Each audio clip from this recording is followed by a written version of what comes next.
দাদা, টনি, তুই এসছে? আমি জানতুক তুই আমার বিপদের কথা শুনে কোনোদিনই থাকতে পারবি না।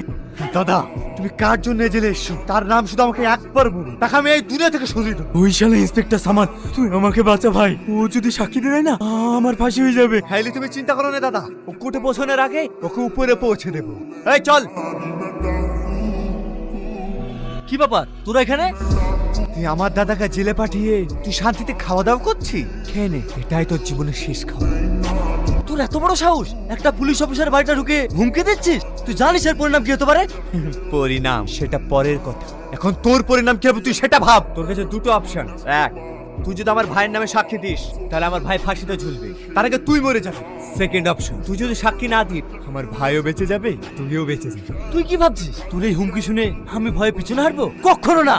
আমি একজন আইনের রক্ষক, মরে যাবো সরষিকার, কিন্তু তোর ভাইকে ফাঁসির দড়িতে ঝুলিয়ে ছাড়বো।